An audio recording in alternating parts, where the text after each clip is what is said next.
Wajahnya menggambarkan ketenangan, perwatakannya yang mudah didekati menjadikan beliau salah satu figura nasional yang hebat sepanjang zaman. Dilahirkan pada tanggal 23 Julai 1953, beliau mendapat pendidikan awal di Institusi St. John Kuala Lumpur dan kemudiannya melanjutkan pengajian di Kolej Lelaki Melbourne di Worcestershire, England. Beliau juga merupakan pemegang ijazah sarjana muda dengan kepujian dalam bidang ekonomi industri daripada Universiti Nottingham, England pada tahun 1974. Menyelusuri perjalanan karier politik beliau, di awal usianya baru menjengah 23 tahun, beliau dianggap terlalu mentah dalam dunia politik negara. Namun, berbekalkan semangat dan ketokohan yang ada, kemenangan sebagai ahli Parlimen Pekan pada pilihan raya kecil setelah pemergian ayahanda tercinta telah menjadi titik mula perjalanan hebat seorang insan bernama Najib Razak. Pada tahun 1976, Najib Razak telah diberi mandat sebagai Ketua Pemuda UMNO bahagian Pekan dan Ahli Exco Pemuda UMNO. Beliau kemudiannya telah dipilih menjadi Ahli Majlis Tertinggi UMNO pada tahun 1981. Pada tahun 1982, Najib Razak telah dipilih sebagai Naib Ketua Pemuda UMNO Malaysia dan memangku jawatan Ketua Pemuda UMNO Malaysia pada tahun 1987. Tanggal 25 Mei 1988, Najib Razak telah diangkat memegang tampuk kepimpinan sayap Pemuda UMNO sebagai Ketua Pergerakan Pemuda UMNO Malaysia selepas peristiwa penubuhan semula UMNO. Di usia 42 tahun, beliau berjaya mengemudi Pemuda UMNO dan membawa imej pemuda ke tahap yang unggul. Selaku Perdana Menteri yang prihatin dengan nasib rakyat, beliau telah memperkenalkan gagasan Satu Malaysia yang bermatlamat, memupuk dan mengukuhkan perpaduan nasional. Mengenali Najib Razak itu sendiri seawal penglibatan politik beliau dan perjalanan yang beliau lalui memimpin parti, ketenangan dan semangat serta keyakinan yang ditunjukkan beliau menghadapi cabaran dan dugaan. Langkah beliau yang mengembalikan semula keyakinan rakyat terhadap Barisan Nasional tewas pada pilihan raya umum ke-13 tidak dapat dinafikan. Setiap pilihan raya kecil dan negeri Melaka dan Johor, Najib Razak turun berkempen siang dan malam sehinggalah rakyat terus memberi sokongan dan mandat kepada Barisan Nasional.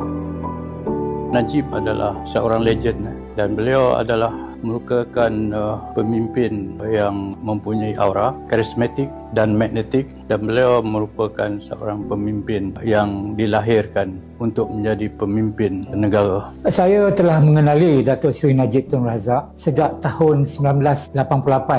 Semasa itu Datuk Seri Najib melantik saya sebagai Ketua Pemuda UMNO Negeri Selangor, dan bersama Datuk Seri Najib kami berusaha mengembalikan keyakinan orang Melayu kepada UMNO. Masa itu kita berdepan dengan serangan pihak lawan Semangat 46. Mengenali Datuk Seri Najib Razak yang bermula karier politiknya dalam perjuangan UMNO ialah daripada kilang Pergerakan Pemuda UMNO. Bermula daripada situ sehinggalah kepada Datuk Seri Najib telah diangkat oleh keseluruhan ahli parti dalam tanah air kita ini sebagai Presiden Parti dan langsung sebagai Perdana Menteri Malaysia. Kepada kami Pergerakan Pemuda UMNO yang seangkatan dengan beliau dapat mengesahkan bahawasanya Datuk Seri Najib adalah benar-benar a party man. Dan beliau juga adalah seorang pemikir. Kalau kita lihat daripada prestasi yang beliau telah perform semasa memerintah negara, umur 29 tahun beliau telah menjadi Menteri Besar sehingga menjadi Timbalan Menteri, dan begitu jugalah di dalam proses beliau naik di dalam parti melalui kilang pemuda, dan beliau telah bertanding dan terus sehingga memangku Presiden UMNO. Jadi bagi diri saya, beliau bukanlah kita boleh bandingkan dengan Allahyarham Karamallah Tun Razak, tetapi beliau adalah Najib Razak, a self-made leader, is a born leader. And to me, we really lost him. But insyaAllah, he will definitely come back into this arena. Nothing is impossible in the game of politics.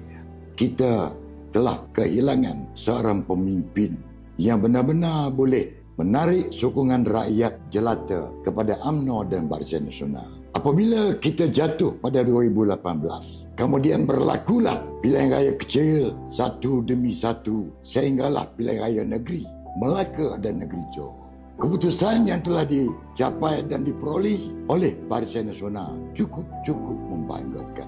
Tapi satu perkara kita jangan lupa, iaitu peranan bosku. Bosku menjelajah ke setiap PRK Melaka dan Johor, maka keputusannya berpihak kepada UMNO dan Barisan Nasional. Dan hari ini kita benar-benar kehilangan seorang pemimpin yang benar-benar dapat mengembalikan kegemilangan dan kecemerlangan UMNO dan Barisan Nasional. Langkahnya dijerat. Pembunuhan karakter yang amat terancang oleh pihak lawan telah menyebabkan Najib Razak dipenjarakan. Sebagai pemuda, semangat ini yang perlu kita hayati dan kita pastikan ini antara cara kita untuk terus menyemat jiwa semangat pemuda mendepani cabaran politik mendatang. Kecekalan dan kepimpinannya menunjukkan beliau adalah Najib Razak. Satu-satunya figura politik nasional telah merancakkan perkembangan ekonomi negara ke tahap yang mengagumkan. Dasar demi dasar diteruskan dan diperkenalkan. Dugaan bersilih ganti dihadapi dengan tenang. Yakinnya rakyat terhadap beliau mengumpul selautan penyokong, bersorak menuntut keadilan yang hakiki. Suatu hari nanti, beliau pasti kembali bersama kita semua di rumah ini.